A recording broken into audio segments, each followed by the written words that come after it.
Un libro, una voz presenta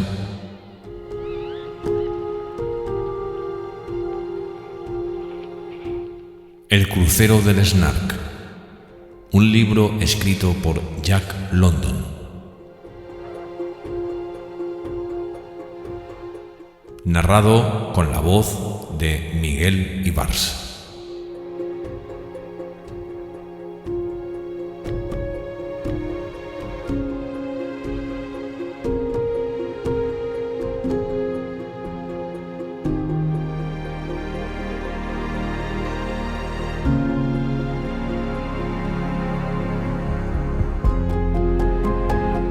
Episodio 5, capítulo 10. Tipi. Hacia el este, Ua Huka estaba siendo cubierta por un chubasco de tarde que estaba adelantando rápidamente al Snark, pero nuestro pequeño barco hinchaba su spin naked con el alisio del sudeste y le sacaba el máximo partido. Teníamos el Cabo Martin, el extremo sudeste de Nuka Hiva de través, y la bahía de Comptroller se abría a medida que pasábamos por su amplia entrada. Allí estaba la Sail Rock, que a muchos les recordaba la vela de un bote salmonero del río Columbia, y que frenaba el chubasco del sudeste manteniendo el buen tiempo en la bahía. ¿Tú qué crees que parece?, le pregunté a Herman, que estaba al timón. «Un barco de pesca, señor», me contestó tras observarla detenidamente. Y en la carta náutica lo indicaba muy claramente, Sail Rock, pero lo que más nos interesaba era el interior de la bahía de Comptroller, donde nuestros ojos escudriñaban las tres ensenadas, y especialmente la central, donde la creciente penumbra apenas nos permitía vislumbrar las oscuras paredes del valle que penetraba tierra adentro, el valle de Tipi. En la carta estaba señalado como Taipi, y esa es su denominación correcta, pero yo prefiero llamarlo Tipi y pienso seguir llamándolo así. Cuando yo era pequeño leí un libro que tenía ese título, Tipi, de Herman Melville, y pasé muchas horas soñando entre sus páginas. Pero no todo eran sueños. Decidí entonces que, fuera como fuese y pasara lo que pasase, cuando me hiciese más fuerte y tuviese algunos años más, yo también viajaría a Tipi. Y la fascinación por el mundo fue penetrando en mi pequeña conciencia, esa fascinación que me llevaría a conocer muchos países y que sigue arrastrándome sin parar. Los años fueron pasando, pero nunca me olvidé de Tipi. Al regresar a San Francisco, tras 7 meses de navegación por el Pacífico Norte, decidí que había llegado el momento. El bergantín Galilee zarpaba hacia las Marquesas, pero su tripulación ya estaba completa y yo, que era lo suficientemente joven como para estar orgulloso de mi escasa experiencia marinera, estaba dispuesto a trabajar incluso de grumete con tal de poder llevar a cabo mi peregrinaje a Tipi. Naturalmente, el Galilee había tenido que partir de las Marquesas sin mí. Yo estaba dispuesto a buscar otra Fairway y otro Cory Cory. No sé si el capitán vio en mis ojos la intención de desertar o si el puesto de grumete ya estaba ocupado. El caso es que no pude embarcar. Y luego fueron pasando los años, y con ellos un sinnúmero de proyectos, éxitos y fracasos, pero nunca me olvidé de Tipi. Y aquí estaba yo ahora, oteando sus perfiles entre la neblina hasta que el chubasco se dejó caer sobre nosotros y el Snark chocó contra toda su furia. Dimos un vistazo a proa y tomamos la marcación de Sentinel Rock, batido duramente por las olas. Luego también se esfumó entre la lluvia y la oscuridad. Pusimos rumbo directo hacia la roca, esperando poder oír el ruido del oleaje a tiempo para esquivarla. Teníamos que ir hacia allí. Lo único que podía servirnos de orientación era la marcación que habíamos tomado con el compás, y si nos pasábamos de Sentinel Rock, nos pasaríamos de la bahía de Taiohae, y tendríamos que aproar el Snark al viento y permanecer al pairo durante toda la noche.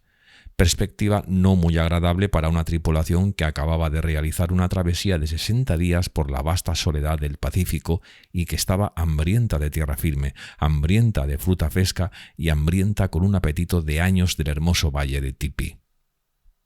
Entre el rugir de las olas y empapada por la lluvia recién caída, Sentinel Rock volvió a aparecer bruscamente ante nosotros. Cambiamos nuestro curso y pasamos navegando con la vela mayor y el spin naked hinchados por el viento. A sotavento de la roca perdimos el empuje del viento y entramos en una calma absoluta. De repente nos llegó una suave brisa desde la bahía de Taiohae. Arriamos el Spinnaker, izamos la mesana, amollamos escotas y lentamente empezamos a avanzar, manteniendo la vista y el rumbo hacia la luz roja situada sobre las ruinas del fuerte que nos guiaba hacia el fondeadero.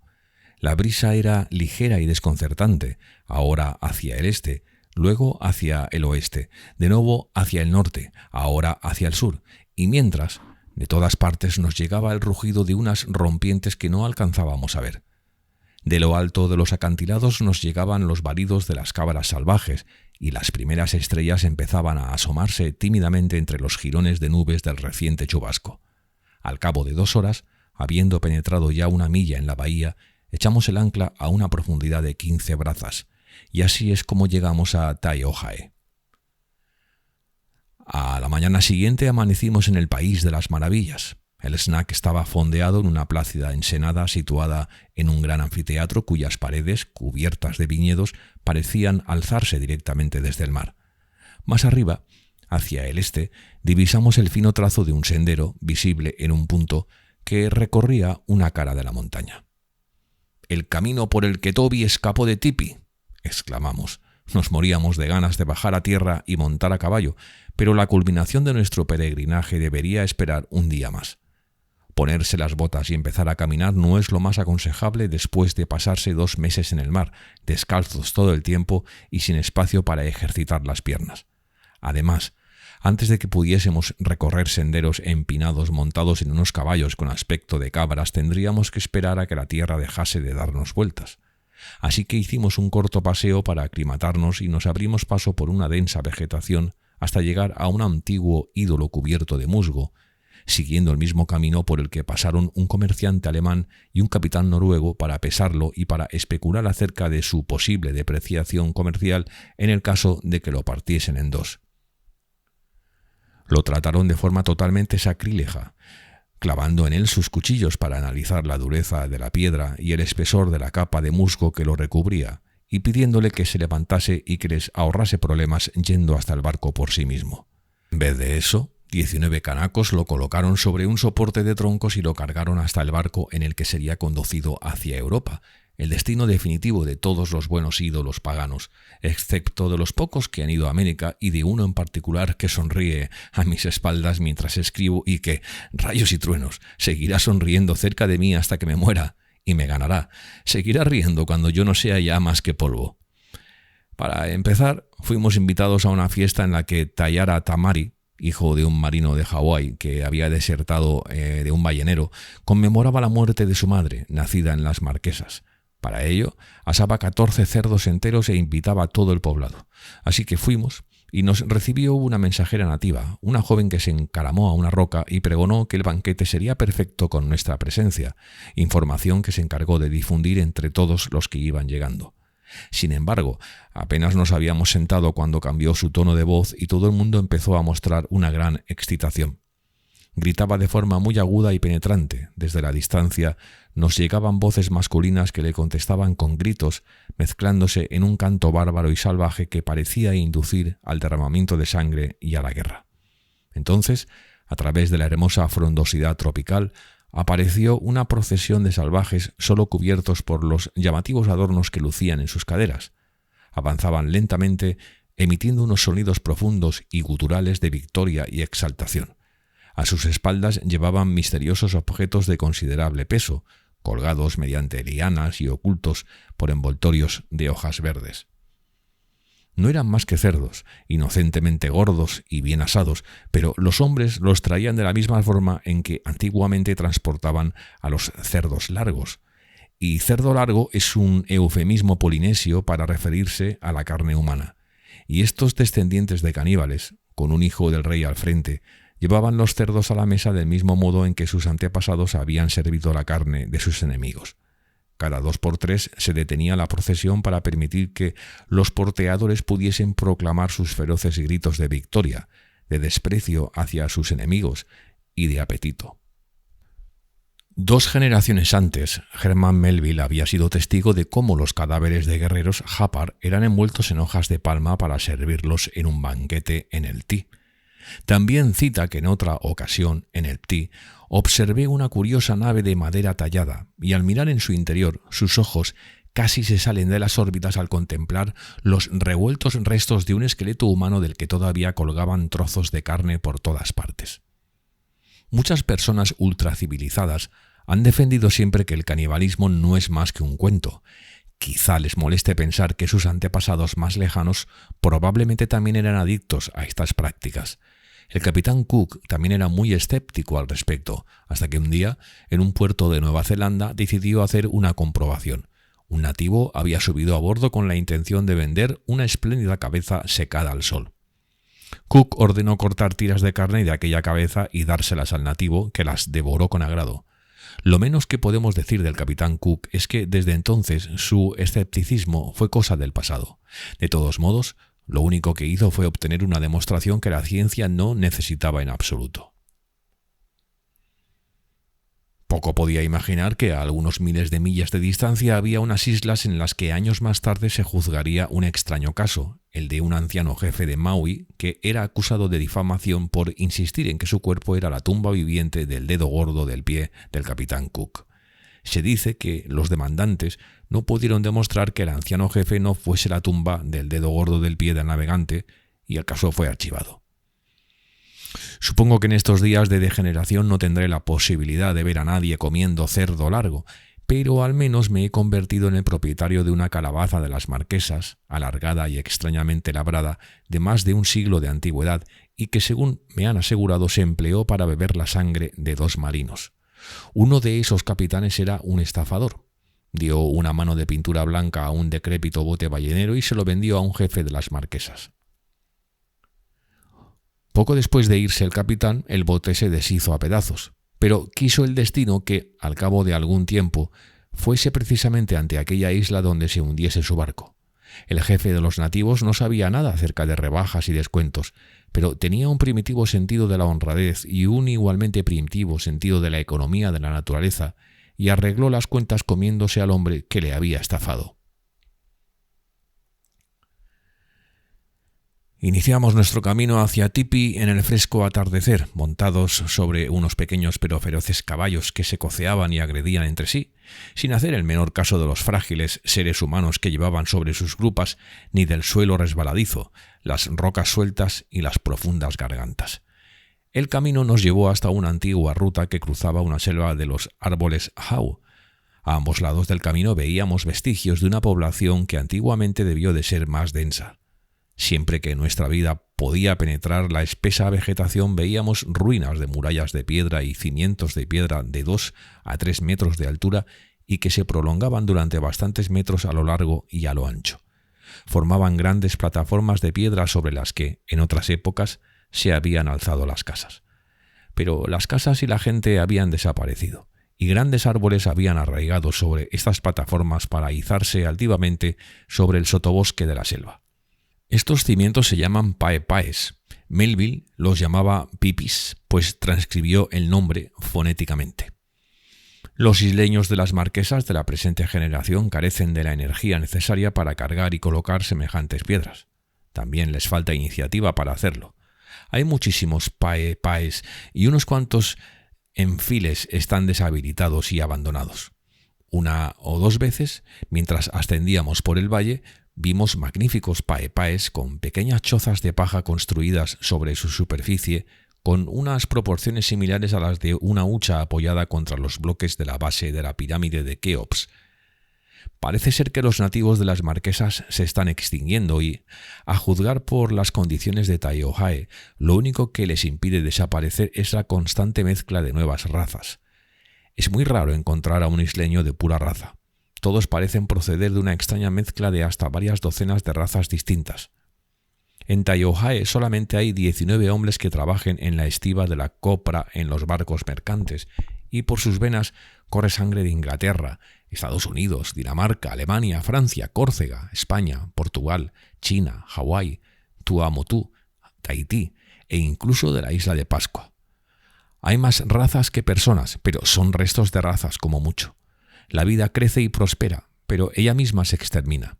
En este cálido y amable clima, un verdadero paraíso terrenal en el que nunca se dan temperaturas extremas y en el que el aire es como un bálsamo y que siempre se mantiene puro por la acción del ozono que llega con el alisio del sudeste, el asma, la tisis y la tuberculosis florecen tan exuberantes como la vegetación.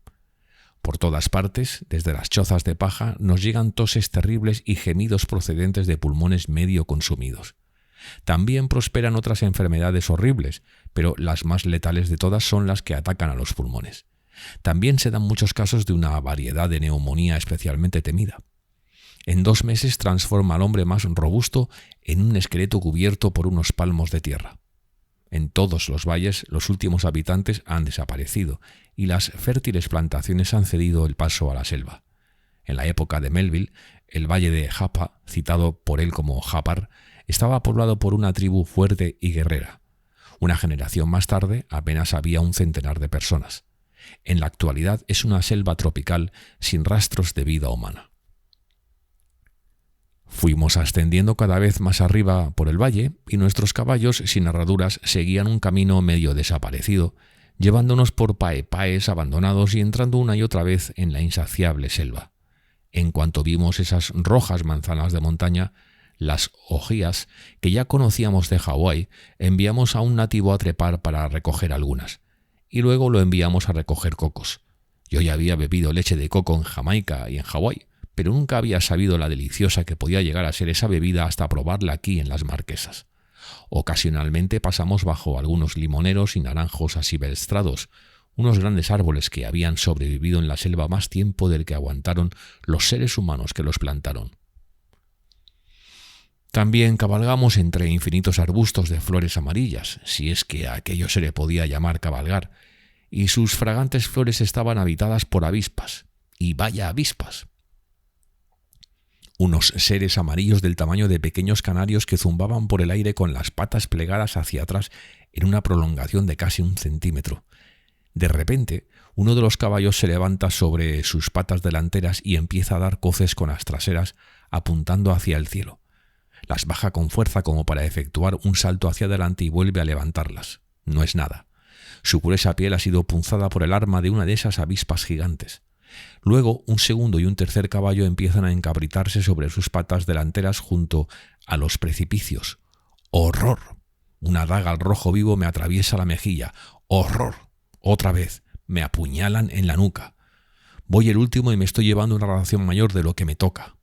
No hay escapatoria, y los caballos que llevo delante están empezando a descender por un camino muy precario y no me inspiran mucha seguridad. Mi caballo adelanta al de Charmian, y esa sensible criatura, aprovechando psicológicamente el momento, golpea a mi montura con uno de sus cascos y me planta el otro en la cara. Agradezco al cielo que no lleve herraduras y casi me caigo de la silla al recibir el impacto de otra de esas dagas volantes. Realmente estoy llevándome más de lo que me toca, y lo mismo puede decirse de mi pobre caballo, cuyo dolor y cuyo pánico solamente son superados por los míos. ¡Fuera de mi camino! ¡Que voy!, les gritaba, agitando con fuerza mi sombrero contra esas víboras voladoras que me rodeaban. A un lado del camino el terreno ascendía verticalmente. Por el otro lado bajaba en caída libre. La única forma de salir de allí era seguir adelante. Era un milagro que esos fibrosos caballos no perdiesen pie y pudiesen seguir por el camino, pero seguían agitándose hacia adelante, adelantándose unos a otros, galopando, trotando, tropezando, saltando, enfrentándose mutuamente y coceando metódicamente hacia el cielo cada vez que una avispa aterrizaba sobre ellos. Al cabo de un rato tomamos aliento e hicimos un inventario de daños. Y no lo hicimos solamente 1 o 2 veces, sino a cada cierto tiempo. Aunque parezca curioso, no se nos hizo aburrido. Me consta que yo mismo, por ejemplo, cruzaba cada matorral con la misma ilusión de quien es enviado a una muerte segura. No, el peregrino que vaya de Tai-Ohai a Tipi nunca sufrirá de ennui en su camino. Finalmente logramos huir del acoso de las avispas. Sin embargo, era más una cuestión de altura que de fortaleza. Por encima de nosotros estaban las aserradas crestas de las montañas hasta donde alcanza la vista, clavando sus picos en las nubes traídas por el alisio. Hacia abajo, hacia el lugar de donde veníamos, el Snag parecía un barquito de juguete meciéndose en las tranquilas aguas de la bahía de Tai-Ohai. Mirando hacia adelante se veía el entrante de la bahía de Comptroller. Descendimos unos 300 metros y Tipi apareció a nuestros pies. Melville describió su primera visión del valle de esta manera. Me fueron mostrados los jardines del paraíso y difícilmente podría haber sentido una sensación más embriagadora. Él vio un jardín. Nosotros vimos una selva. ¿Dónde estaban los cientos de árboles del pan que él vio? Nosotros vimos una selva, nada más que selva, con la excepción de 2 chozas de paja y algunos grupos de cocoteros que destacaban sobre el uniforme manto verde. ¿Dónde estaba el Tí de Mehevi, la casa de los solteros, el palacio donde las mujeres eran tabú y desde donde él gobernaba con sus caudillos, manteniendo a media docena de polvorientos y torpes ancianos para que le recordasen su glorioso pasado? Tampoco se oían los alegres sonidos de las mujeres y muchachas moliendo tapa junto al arroyo. ¿Y dónde estaba la choza que el viejo Nargeyo construía eternamente? En vano intenté localizarlo fumando a 30 metros de altura en lo alto de un cocotero. Seguimos por un sendero que descendía en zigzag bajo una bóveda de vegetación y entre grandes mariposas que volaban en silencio. El camino no estaba vigilado por ningún tatuado salvaje con maza y lanza, y cuando vadeamos el río pudimos ir libremente hacia donde quisimos. El sagrado e inflexible tabú ya no reinaba en este dulce valle. No, el tabú todavía estaba presente, pero se trata de un nuevo tabú, y en cuanto nos acercamos lo suficiente a un grupo de desdichadas mujeres, el tabú nos lanzó una clarísima advertencia. Y era cierta, eran leprosas. El hombre que nos advirtió estaba afectado por una terrible elefantiasis. Todos sufrían enfermedades pulmonares. El valle de Tipi era la antesala de la muerte, y la docena de supervivientes de la tribu estaban dando ya las últimas y dolorosas bocanadas de la raza. Naturalmente, la batalla no había sido para los fuertes, pues los nativos de Tipi habían sido muy fuertes, más fuertes que los de Hapar, más fuertes que los de Taiohae, más fuertes que todas las demás tribus de Nuku-Hiva. La palabra Tipi, o mejor dicho Taipi, originalmente significaba comedor de carne humana. Pero dado que todas las tribus de las marquesas practicaban el canibalismo, el hecho de recibir este nombre debía indicar que los habitantes de Tipi eran los caníbales por excelencia. Su reputación de valientes y feroces no se extendió solamente por Nuku-Hiva. En todas las islas del archipiélago de las marquesas se hablaba de los habitantes de Tipi con respeto y temor. Nadie podría conquistarlos. Incluso la armada francesa que tomó posesión de las marquesas dejó a los hombres de Tipi en paz. El valle fue invadido en una ocasión por el capitán Porter de la fragata Essex. Sus marinos venían apoyados por 2000 guerreros Hapar y Taiohae. Se adentraron una cierta distancia en el valle, pero luego toparon con una resistencia tan brutal que tuvieron que batirse en retirada y volver a sus barcos y canoas de guerra.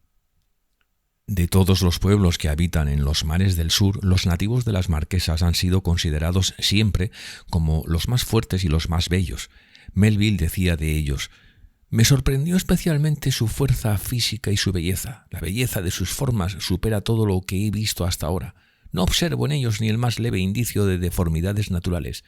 Cada individuo parece estar completamente libre de esas taras que a veces pueden afectar a formas que, por lo demás, serían perfectas, pero su perfección física no se limitaba a la carencia de defectos. Casi cada uno de ellos podría haber servido de modelo para un escultor». Bendaña, el descubridor de las marquesas, describió a los nativos como sublimemente hermosos de contemplar.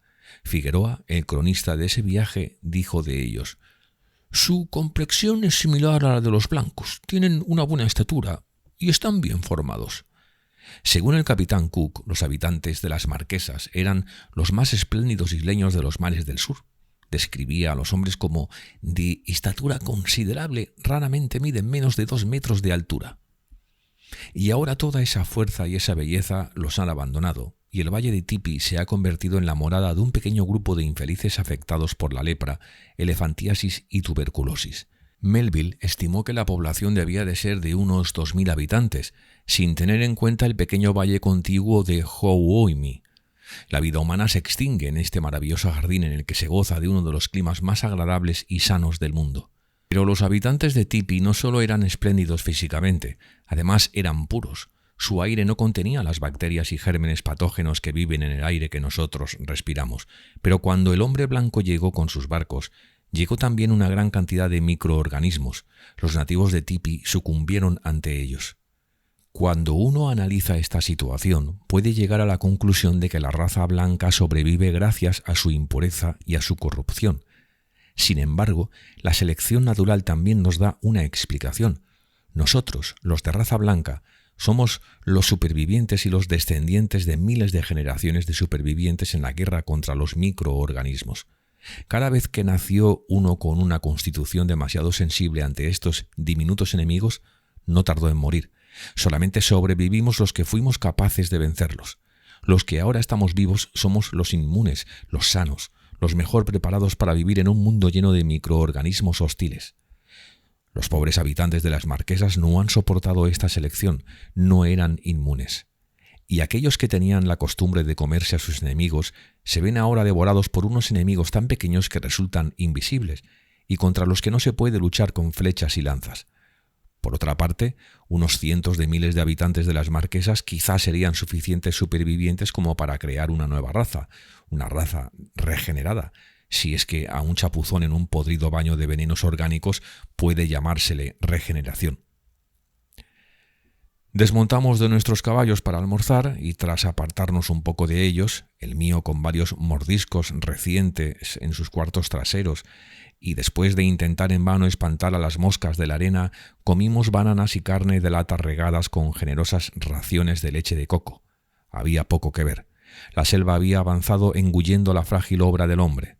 Aquí y allá tropezábamos con algunas paepaes, pero no había inscripciones ni jeroglíficos, nada que nos hablase de su pasado, solamente piedras talladas por manos cuyo polvo ya había caído en el olvido. Alrededor de los paepaes crecían grandes árboles, celosos de la labor del hombre, y cuyas raíces destrozaban los conjuntos de piedras para devolverlos a su primitivo estado de caos. Dejamos la selva y nos fuimos hacia el río con la intención de huir de las moscas de la arena. Vana esperanza. Para ir a nadar teníamos que quitarnos la ropa. Las moscas de la arena parecen saberlo y se concentran a millones en las orillas del río. Los nativos las llaman nau-nau. Cuando se le fijan a uno en la piel dejan de existir el pasado y el futuro, y dudo que Omar Khayyam hubiese podido escribir su Rubaiyat en el valle de Tipi. Le habría sido psicológicamente imposible. Cometí un grave error estratégico al quitarme la ropa en el borde de una orilla elevada. Desde allí pude lanzarme directamente al agua, pero luego no podía volver a trepar hasta arriba. Cuando quise salir me di cuenta de que tendría que hacerlo por otro lugar y caminar unos 80 metros hasta llegar a mi ropa. A la que di el primer paso aterrizaron sobre mí unas 10.000 moscas. Al segundo paso ya caminaba en medio de una nube. Al tercer paso se oscureció el sol y a partir de ahí ya no sé lo que sucedió. Cuando llegué a la ropa me había vuelto medio loco y entonces cometí un gran error táctico. Solo hay una norma de comportamiento relacionada con las nau-naus. Nunca hay que espantarlas. Hagas lo que hagas, nunca te las sacudas. Son tan agresivas que aprovecharán su último instante de vida para inyectar su gota de veneno en tu cuerpo. Hay que cogerlas delicadamente con los dedos pulgar e índice y persuadirlas cortésmente de que retiren su aguijón de tu temblorosa carne. Es como arrancar un diente.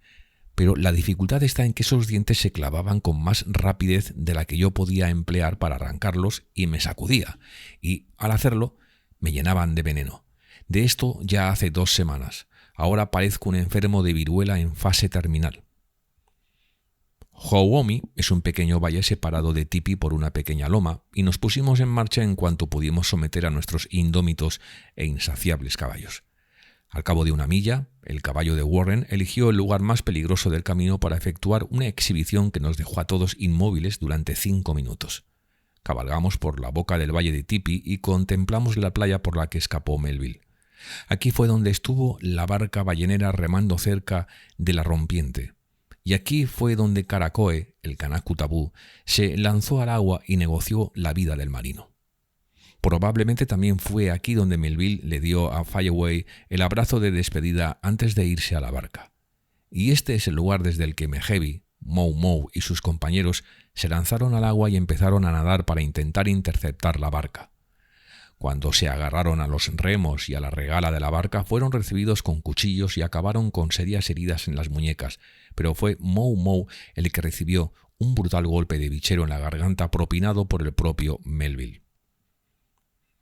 Cabalgamos hacia Hououmi. Melville estuvo vigilado tan de cerca que nunca llegó a imaginar la existencia de este valle, a pesar de que continuamente debió de estar en contacto con sus habitantes, pues estos también pertenecían a Tipi. Cabalgamos pasando por los mismos paepaes abandonados, pero al acercarnos al mar vimos muchos cocoteros, árboles del pan, grupos de taro y algunas chozas de paja. Negociamos para poder pasar la noche en una de estas e inmediatamente empezó a organizarse una fiesta. Un lechón fue rápidamente despachado y mientras se asaba sobre piedras calientes y algunos pollos se cocían en leche de coco, convencí a uno de los cocineros para que trepase a un cocotero excepcionalmente alto. Su racimo de cocos estaba a unos 40 metros del suelo, pero el nativo se dirigió hacia el árbol, lo abrazó con las manos, se dobló por la cintura de forma que sus pies quedasen planos contra el tronco y empezó a caminar hacia arriba sin parar. El tronco era liso y él no empleaba cuerdas para trepar. Se limitó a caminar por el tronco hasta llegar a los 40 metros de altura. Cortó el racimo de cocos y lo dejó caer. Ninguno de nosotros habría tenido el temple necesario para hacer eso, ni los pulmones, pues muchos de los presentes tosían constantemente a medida que se les iba acabando su existencia. Muchas de las mujeres emitían constantes quejidos producidos por sus destrozados pulmones. Pocos de ellos, de ambos sexos, eran de pura raza indígena. La mayoría eran el resultado de las mezclas con franceses, ingleses, daneses y chinos. Como mucho, estos cruzamientos hacían que su final se retrasase un poco, y la verdad es que no sé si valía la pena. El festín se sirvió en una ancha paepae en cuya parte posterior estaba situada la choza en la que pasaríamos la noche. El primer plato consistía en pescado crudo y poi poi. Este último tenía un sabor algo más fuerte y ácido que el del poi poi de Hawái, que está hecho con taro. El poi poi de las marquesas se hace con fruto del pan. Al fruto maduro se le extrae su parte central y se machaca en una calabaza con una mano de mortero de piedra hasta obtener una pasta espesa y pegajosa. Esta pasta se envuelve en hojas y puede ser enterrada en el suelo, conservándose en perfectas condiciones durante años. Sin embargo, antes de consumirla hay que hacer algo más. Se toma una de las porciones envueltas en hojas y se coloca sobre piedras calientes, de igual forma que el cerdo que estábamos asando, dejándola hasta que esté bien cocida. Después se mezcla la pasta con agua para ablandarla, pero no tanto como para hacerla fluida, sino solamente para que se pueda coger introduciendo los dedos en ella. Es un alimento muy sano y muy rico, y el fruto del árbol del pan, maduro y bien hervido o asado, es delicioso. Tanto el fruto del árbol del pan como el taro son verduras nobles, pero este último tiene evidentemente un nombre equivocado y parece más un boniato que otra cosa, aunque no es tan harinoso ni tan dulce como el boniato. Cuando acabó la fiesta, vimos la luna saliendo sobre Tipi. El aire que respirábamos era como un bálsamo perfumado con el aroma de las flores. Era una noche mágica, con un silencio de muerte, sin la más mínima brisa que agitase las hojas. Y uno se aguantaba la respiración con la angustia de perturbar aquella calma, aquella exquisita belleza. Muy a lo lejos se oía el murmullo de las olas en la playa. No había camas, y cada uno se acomodó para dormir en el lugar más blando que pudo encontrar. Cerca de nosotros había una mujer que gemía y roncaba durante el sueño, y por todas partes se oía como los moribundos isleños tosían en la noche. Capítulo 11. El hombre de la naturaleza. Lo encontré por primera vez en la Market Street de San Francisco. Era una tarde húmeda y lluviosa, y él estaba paseando tranquilamente, vestido solo con unos pantalones cortos y una camiseta de manga corta, y chapoteando con sus pies descalzos sobre el pavimento. Un grupo de excitados chiquillos le seguía pisándole los talones. Todas las personas, y las había a miles, se volvían con curiosidad al verlo pasar. Yo también me di la vuelta. Nunca había visto a nadie con un bronceado tan perfecto. Estaba totalmente moreno, con el tono que adquieren las personas rubias cuando no se queman la piel. Su larga cabellera amarilla estaba quemada por el sol, y lo mismo sucedía con su barba, que crecía de un sustrato jamás hollado por ninguna hoja de afeitar. Era un hombre curtido, con un curtido dorado, y todo él resplandeciente por el sol. Otro profeta, me dije a mí mismo, que viene a la ciudad con un mensaje que salvará al mundo. Algunas semanas más tarde estaba en la casa de unos amigos, en las colinas de Piedmont, contemplando las vistas sobre la bahía de San Francisco. ¡Lo tenemos! ¡Lo tenemos!, gritaban. ¡Lo capturamos en la copa de un árbol! Pero ahora ya está bien, y come de la mano. ¡Ven a verlo! Así que les acompañé por una empinada colina y en un pequeño arbusto en medio de un bosquecillo de eucaliptus encontré a mi bronceado profeta del pavimento urbano. Vino rápidamente a nuestro encuentro, acercándose con el remolino de una voltereta. No nos estrechó las manos, sino que nos saludó a su manera realizando más acrobacias.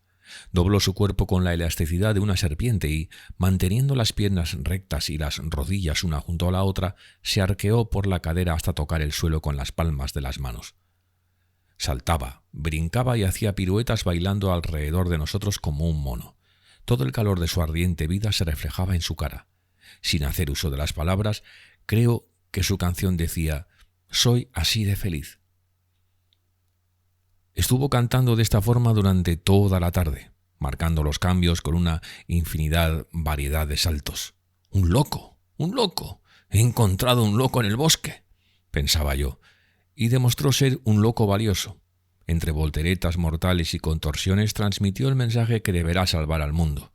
Tenía dos partes. Primera, dejad que la sufrida humanidad se quite la ropa y corra libre y salvaje por las montañas y los valles. Y segundo, dejad que los más miserables aprendan de palabra. Por un momento pensé en los grandes problemas sociales que se crearían si las masas urbanas rondasen desnudas por los montes, en los estampidos de las escopetas, los ladridos de los perros de los ranchos y los innumerables enfrentamientos con rastrillos provocados por los furiosos granjeros. Pasaron los años y, en una soleada mañana, el Snack introducía su proa por el estrecho paso entre unos arrecifes contra los que estallaban las olas traídas por el alisio y se abría paso lentamente hacia el puerto de Papeete. Hacia nosotros venía una barca en la que se izaba una bandera amarilla. Sabíamos que en ella venía el médico del puerto, pero en su estela y a cierta distancia había un pequeño bote que nos intrigaba. Izaba una bandera roja. La observé con los prismáticos temiéndome que señalase algún peligro para la navegación, algún naufragio reciente o alguna boya o señal que hubiese sido sacada de su emplazamiento. Entonces subió a bordo el médico. Cuando hubo comprobado nuestro estado de salud y estuvo seguro de que no había ratas ocultas en el Snack, le pregunté el significado de aquella bandera roja. «Oh, es Darling», fue su respuesta. Y entonces Ernest Darling, agitando la bandera roja que representa la hermandad de los hombres, vino hacia nosotros. «¡Hola, Jack!», gritó. «¡Hola, Charmian!». Se nos aproximaba a remo y de repente vi que se trataba del bronceado profeta de las colinas de Piedmont.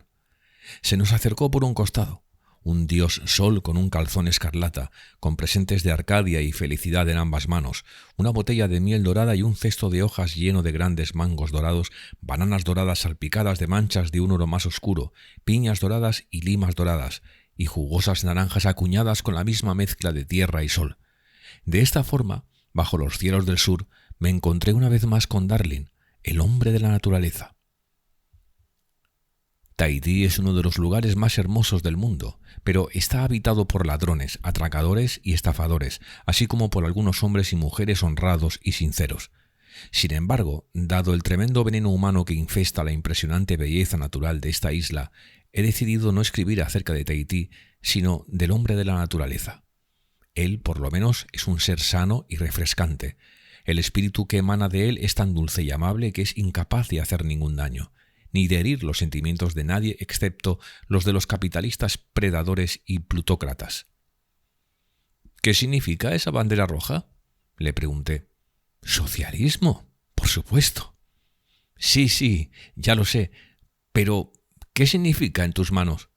«Pues que he encontrado mi mensaje». «¿Y que lo estás trayendo a Tahití?», le pregunté incrédulo. «Naturalmente», me contestó con sencillez, y más tarde pude comprobar que así era.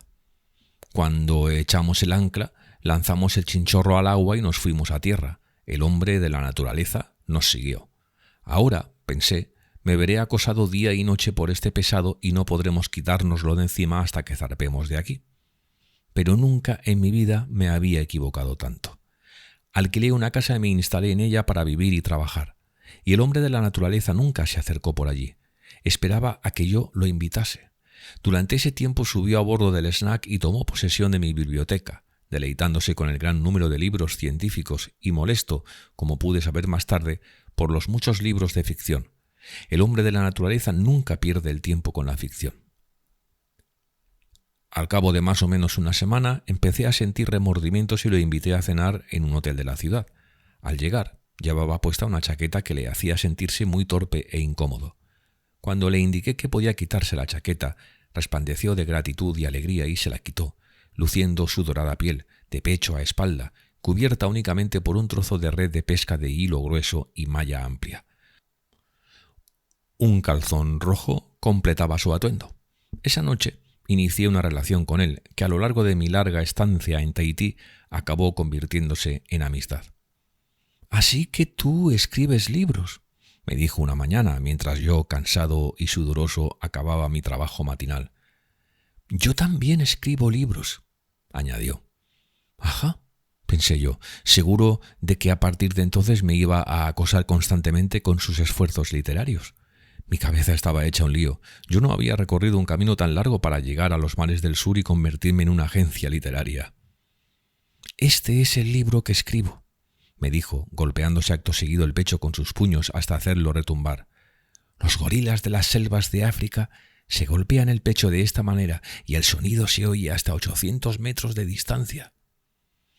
«Un buen pecho», agregué con admiración. «Hasta los gorilas te admirarían». Y entonces, y durante mucho tiempo, fui conociendo los detalles del maravilloso libro escrito por Ernest Darling. 12 años antes había estado al borde de la muerte. Pesaba solamente 40 kilos y estaba tan débil que no podía ni hablar. Su padre, médico en ejercicio, daba el caso por perdido. Había consultado a otros médicos, pero todos coincidían en el diagnóstico. No había esperanza. El exceso de estudio, trabajaba como maestro de escuela y a la vez estudiaba en la universidad, y 2 sucesivos ataques de neumonía habían hecho que se viniese abajo. Día a día, sus fuerzas se iban desvaneciendo. No lograba extraer nutrientes de las pesadas comidas que le daban, y los polvos y pastillas tampoco ayudaban a que su estómago pudiese digerir correctamente. Era una ruina, no solo física, sino también mental. Su mente se había pasado de rosca. Estaba enfermo y harto de la medicina, y también estaba enfermo y harto de la gente. La voz humana le molestaba enormemente. Las atenciones humanas lo sacaban de quicio. Se le ocurrió que, dado que se iba a morir, al menos moriría al aire libre, lejos de todo aquello que le molestaba y le irritaba.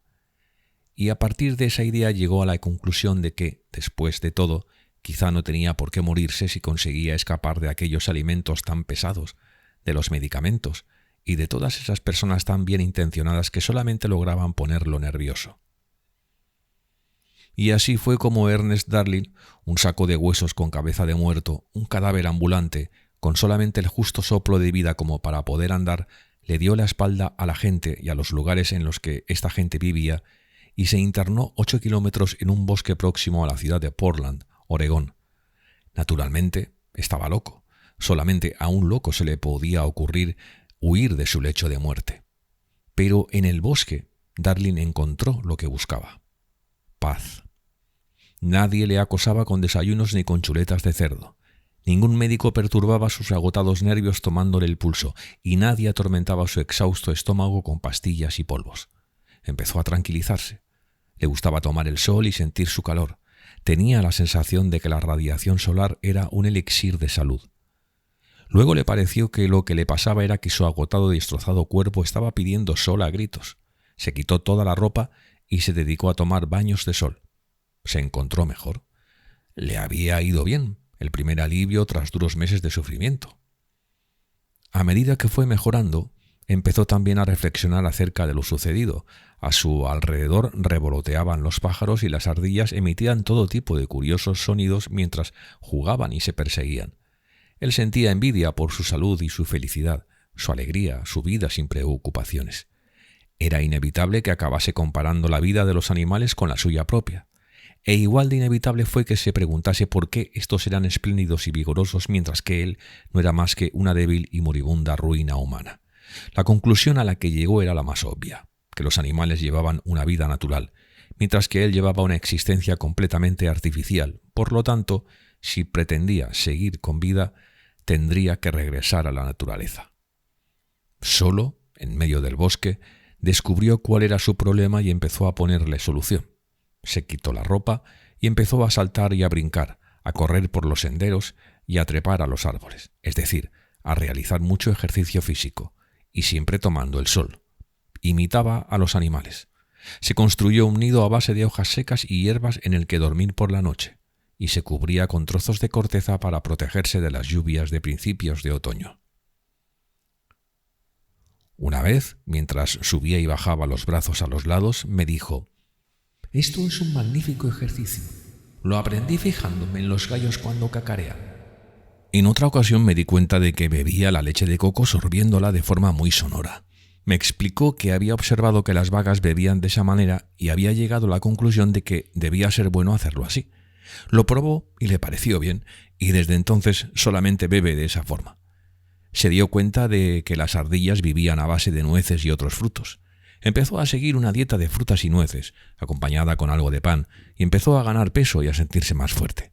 Continuó con su vida primitiva durante 3 meses, pero luego las fuertes lluvias de Oregón le hicieron regresar a los lugares en donde vive la gente.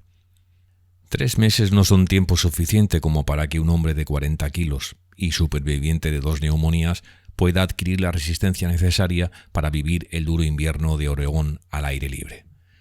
Había conseguido mucho, pero tenía que regresar, y el único sitio al que podía ir era a casa de su padre, y allí, viviendo en un ambiente cerrado y con sus pulmones clamando por el aire de los espacios abiertos, enfermó y sufrió una 3ª neumonía. Se puso incluso más débil que antes, y en ese bamboleante envoltorio de carne su cerebro acabó por colapsarse. Se encontraba encerrado en un cuerpo que estaba demasiado débil como para hacer el esfuerzo de hablar, demasiado irritado y cansado como para prestar atención a lo que dijesen los demás. El único acto que podía realizar voluntariamente consistía en ponerse los dedos en los oídos para no oír lo que decían los demás. Llamaron a los expertos en salud mental. Se le consideró desequilibrado y el veredicto fue que apenas le quedaba 1 mes de vida. Uno de esos expertos en salud mental se encargó de enviarlo a un sanatorio situado en el monte Tabor. Allí, una vez se vio que era inofensivo, le dejaron hacer lo que quiso. Ya nadie le decía lo que tenía que comer, por lo que volvió a su dieta de frutas y nueces, incluyendo también aceite de oliva, mantequilla de cacahuete y plátanos como elementos principales. En cuanto recuperó sus fuerzas, decidió que a partir de ese momento iba a vivir su propia vida. Si tenía que vivir como los demás, según las normas sociales, probablemente moriría. Y no tenía ganas de morirse. El miedo a la muerte es uno de los factores más decisivos en la génesis del hombre de la naturaleza. Para vivir necesita una dieta natural, aire libre y la caricia del sol. Pero el invierno de Oregón no invita mucho a regresar a la naturaleza, por lo que Darling se fue en busca de un clima apropiado. Se montó en una bicicleta y se marchó hacia el sur, en busca del sol. Permaneció durante 1 año en la Universidad de Stanford. Allí estudió y trabajó a su aire, yendo a clase con el mínimo de ropa que le consentían las autoridades universitarias y aplicando al máximo el modo de vida que había aprendido en el país de las ardillas. Su método de estudio favorito consistía en irse a las colinas de detrás de la universidad, quitarse la ropa y disfrutar de baños de sol a la vez que se bañaba en conocimientos. Pero la California central también tiene sus inviernos, y la búsqueda de un clima ideal para el hombre de la naturaleza le impulsó a seguir avanzando. Probó suerte en Los Ángeles y en el sur de California. Lo detuvieron algunas veces para presentarlo ante comisiones de salud mental porque, ciertamente, su modo de vida no se ajustaba a los cánones propios de la sociedad. Probó Hawái, donde las autoridades, incapaces de declararlo como loco, optaron por deportarlo. No fue exactamente una deportación. Podría haberse quedado, pero permaneciendo 1 año en prisión. Le dieron a elegir. Pero la cárcel supone la muerte para un hombre de la naturaleza que solamente puede vivir con sol y al aire libre. No vamos a culpar a las autoridades de Hawái. Darling era un ciudadano indeseable. Cualquier hombre es indeseable cuando discrepa de la opinión de uno, y el que un hombre pueda llegar a discrepar hasta el grado en que lo hace Darling con su filosofía de la vida sencilla, fue una justificación más que suficiente para que las autoridades de Hawái lo declarasen indeseable. Por lo tanto, Darling se fue en busca de un clima que no solo fuese lo que él deseaba, sino que además se diese en un lugar en el que él no fuese considerado como indeseable. Y lo encontró en Tahití, el jardín de los jardines. Y así fue, siguiendo una línea narrativa, como escribió las páginas de su libro. Pesa 74 kilos. Su salud es perfecta. Su vista, que en una época llegó a estar casi agotada, es excelente. Los pulmones, que habían estado muy deteriorados por las 3 neumonías, no solo se recuperaron, sino que son más fuertes que antes. Nunca olvidaré la primera vez que chafó un mosquito mientras hablaba conmigo. El molesto insecto había aterrizado en medio de su espalda, entre los hombros. Sin interrumpir la conversación, sin perder ni siquiera una daba, lanzó su puño por el aire. Lo llevó hacia atrás y lo hizo golpear entre sus hombros, matando al mosquito y haciendo que su cuerpo retumbase como un timbal. Me recordó el sonido que hacen los caballos cuando dan coces contra las maderas de sus establos. De repente me dijo: «Los gorilas de las selvas de África se golpean el pecho hasta que su sonido se pueda oír a 800 metros de distancia». Y empezó a golpearse el horrible demonio que llevaba tatuado en el pecho. Un día vio que de la pared colgaban unos guantes de boxeo y le brillaron los ojos. «¿Tú boxeas?», le pregunté. «Cuando estaba en Stanford solía dar clases de boxeo», fue su respuesta. Bastó esto para que nos aligerásemos de ropa y nos pusiésemos los guantes. ¡Pam! Un largo brazo de gorila cruza el aire haciendo que su extremo enguantado aterriza en mi nariz. ¡Buf!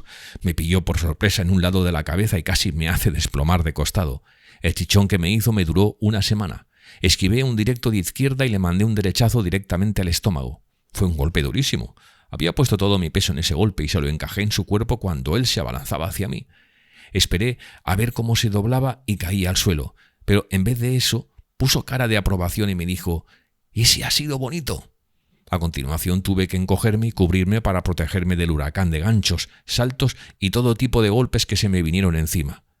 Yo esperaba mi oportunidad para alcanzarle en el plexo solar y di en el blanco. El hombre de la naturaleza bajó sus brazos, resopló y se sentó. «Estoy bien.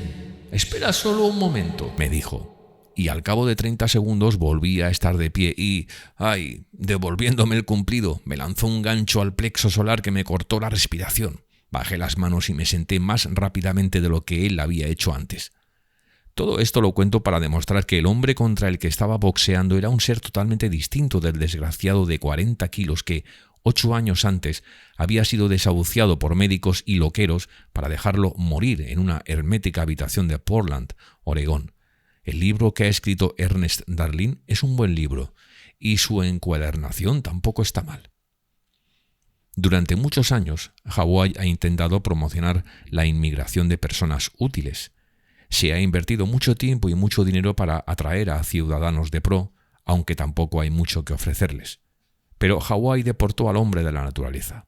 Y es por eso que, como castigo para el orgulloso espíritu de los hawaianos, aprovecho esta oportunidad para mostrar lo que se perdieron al echar al hombre de la naturaleza. Cuando llegó a Tahití, se puso a buscar un terreno en el que pudiese cultivar sus propios alimentos. Pero era difícil encontrar tierras, es decir, tierras baratas. El hombre de la naturaleza no nadaba en la abundancia. Pasó semanas paseando por las empinadas colinas hasta que, un día, muy arriba en las montañas, en el lugar en donde se juntan varios pequeños cañones, encontró 80 acres de selva de matorrales que aparentemente no parecían estar registrados a nombre de nadie. Los funcionarios del gobierno le dijeron que si despejaba aquella zona y la cultivaba durante 30 años, le pondrían la escritura a su nombre. Se puso a trabajar de inmediato, y nunca se había realizado una labor semejante. Nadie cultivaba a esas alturas. El lugar estaba cubierto de matorrales y poblado por cerdos salvajes e infinitas ratas. Disfrutaba de una magnífica vista de Papeete y del mar, pero su aspecto no era alentador. Invirtió semanas en construir un camino que permitiese el acceso a su plantación. Los cerdos y las ratas se comían todo lo que plantaba en cuanto empezaba a brotar.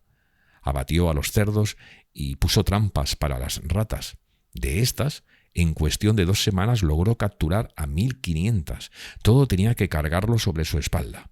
Los trabajos más duros solía hacerlos por la noche. Poco a poco empezó a ganar la partida. Construyó una choza con paredes de paja. En el fértil suelo volcánico que le había ganado a la selva y a sus animales, crecían 500 cocoteros, 500 papayos, 300 mangos y muchos árboles del pan y aguacates, por no mencionar las viñas y hortalizas. Desarrolló el drenaje de las colinas en los cañones y creó un eficaz sistema de irrigación, canalizando el agua de un cañón a otro y disponiendo estas canalizaciones de forma paralela en diferentes altitudes. Sus angostos cañones se convirtieron en jardines botánicos. En las áridas lomas de las colinas, donde anteriormente el sol había puesto a raya la selva reduciéndola a la mínima expresión, florecían ahora los árboles y todo tipo de plantas. El hombre de la naturaleza no solo se había hecho autosuficiente, sino que se había convertido en un próspero agricultor que vendía sus productos a los ciudadanos urbanos de Papeete. Entonces se descubrió que esos terrenos que los funcionarios gubernamentales le habían afirmado que no tenían dueño, sí que lo tenían, y que su descripción y sus límites constaban en una escritura de propiedad. Todo su trabajo podía haber sido en vano. Estos terrenos carecían de valor cuando él se hizo cargo de ellos, y su propietario real, un gran terrateniente, no tenía ni idea de lo que el hombre de la naturaleza había creado allí. Consiguieron acordar un precio justo y Darling pudo hacerse con una escritura oficial. El siguiente golpe fue aún más duro. Destruyeron el acceso de Darling al mercado. El camino que había construido fue cerrado con 3 vallas de alambre de espino. Era uno de esos típicos problemas de las relaciones humanas que tanto abundan en este sistema social tan absurdo. Detrás de todo esto estaba la misma mano conservadora que había llevado al hombre de la naturaleza ante la Comisión de Salud Mental de Los Ángeles y que luego lo había deportado de Hawái. Es difícil que las personas autocomplacientes puedan llegar a comprender a un hombre cuyas aspiraciones son fundamentalmente distintas. Es evidente que los funcionarios debieron de recibir presiones por parte de elementos conservadores, pues el camino que construyó el hombre de la naturaleza está cerrado desde ese día. No solo no se ha hecho nada por corregir la situación, sino que parece haber una clara intención de no intervenir. Pero el hombre de la naturaleza sigue cantando y bailando a su aire. No se sienta por las noches a pensar en la injusticia que han cometido con él. Deja que sean los que han cometido ese error los que carguen con las preocupaciones. No tiene tiempo para amargarse la vida. Está convencido de que está en este mundo para ser feliz y no piensa perder ni un momento en otros asuntos. El camino que lleva a su plantación está cortado. No puede construir otro camino porque no hay otro sitio por donde se pueda pasar. El gobierno solamente le permite emplear un sendero de cerdos salvajes que discurre abruptamente por la montaña. Subí con él por ese camino, tuvimos que trepar con pies y manos para poder llegar hasta arriba. Y es imposible convertir ese sendero de cerdos salvajes en carretera si no es con la ayuda de ingenieros, maquinaria pesada y cables de acero. ¿Y qué hacía el hombre de la naturaleza ante esto? Siguiendo sus normas éticas, si alguien le hacía algo malo, él contestaba con el bien. ¿Y quién dice que no es más feliz que los demás? «No te preocupes por este infame camino», me dijo mientras trepábamos a un saliente rocoso y, jadeantes, nos sentábamos para descansar un rato. «Pronto tendré una máquina voladora y podré reírme de él. Estoy despejando un sitio llano para que puedan aterrizar las aeronaves, y la próxima vez que vengas a Tahití podrás llegar directamente hasta mi puerta». Sí, el hombre de la naturaleza tenía algunas extrañas ideas además de aquellas acerca de los gorilas que se golpean el pecho en las selvas de África. El hombre de la naturaleza también piensa en la levitación. «Sí, señor», me dijo una vez, «la levitación no es imposible. E imagínate lo fantástico que debe ser elevarse de los suelos por un acto voluntario. Imagínalo.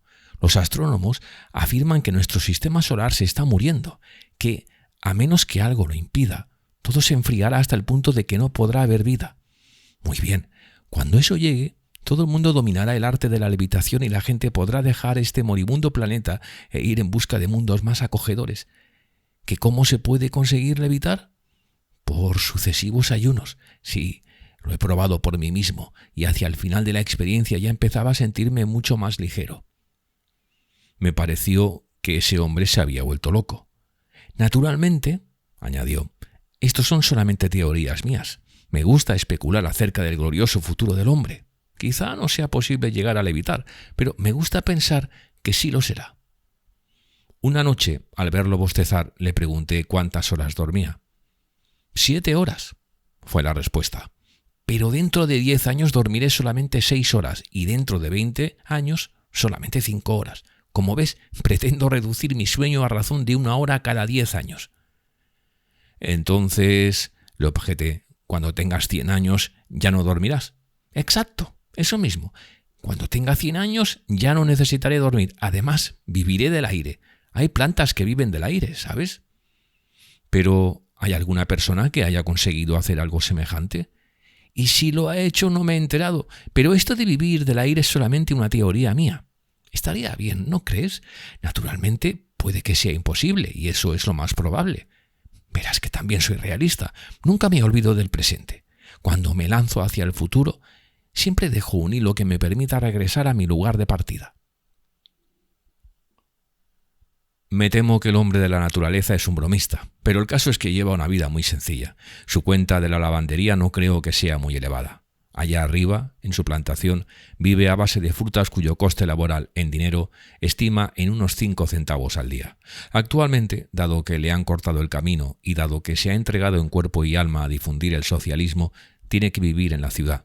Sus gastos, incluyendo el alojamiento, ascienden a 25 centavos diarios. Para poder afrontarlos da clases en una escuela nocturna para chinos. El hombre de la naturaleza no es un fanático. Cuando para comer no hay nada mejor que carne, come carne, como, por ejemplo, cuando estuvo en la cárcel o cuando la fruta y las nueces se acaban a bordo de un barco. Nada parece impedir que se ponga moreno. Echa el ancla en cualquier lugar y el ancla agarreará. Es decir, si tu alma es un mar infinito y profundo y no un bebedero para perros, me dijo, luego añadió, como verás, mi ancla siempre está agarreando. Vivo para la salud y el progreso de los hombres, y dejo que mi ancla agarree en cualquier dirección. Mi ancla no me aferró al lecho de muerte. Dejé que me arrastrase hasta el bosque, y me burlé de los médicos. Cuando recuperé la salud y las fuerzas, empecé a predicar con el ejemplo y enseñé a la gente a convertirse en hombres y mujeres de la naturaleza. Pero hicieron oídos sordos a lo que les decía. Luego, en el vapor que me trajo a Tahití, un contramaestre me expuso las teorías del socialismo. Me enseñó que antes de que los hombres y las mujeres pudiesen vivir naturalmente, sería necesario alcanzar un equilibrio económico. Así que dejé que mi ancla agarrease una vez más, y ahora estoy trabajando para la cooperación internacional. Cuando esto llegue, será fácil hablar de la vida natural. Esta noche he tenido un sueño, me dijo, feliz mientras su rostro se iluminaba lentamente por la alegría. 25 hombres y mujeres de la naturaleza acababan de llegar en un vapor procedente de California, y yo los guiaba por el sendero de los cerdos salvajes hasta la plantación. Ay, amigo Ernest Darling, adorador del sol y hombre de la naturaleza, a veces te recuerdo y siento envidia de tu feliz existencia. Te veo ahora, bailando mientras subes los escalones, tallando figuras en el porche, con tu pelo goteando después de un chapuzón en el mar, tus ojos brillando, tu cuerpo resplandeciendo al sol y tu pecho resonando en el tatuaje diabólico mientras exclamas: «Los gorilas de las selvas de África se golpean en el pecho hasta que su sonido se pueda oír a 800 metros de distancia». Y te veré siempre como te vi el último día, cuando el snack se colaba de nuevo por el paso entre los arrecifes hacia afuera, y yo saludé con la mano para despedirme de los que estaban en la orilla. No faltaban precisamente afecto ni buenos deseos en el saludo que le hice a ese dorado dios sol con calzón escarlata que permanecía de pie en su minúsculo bote.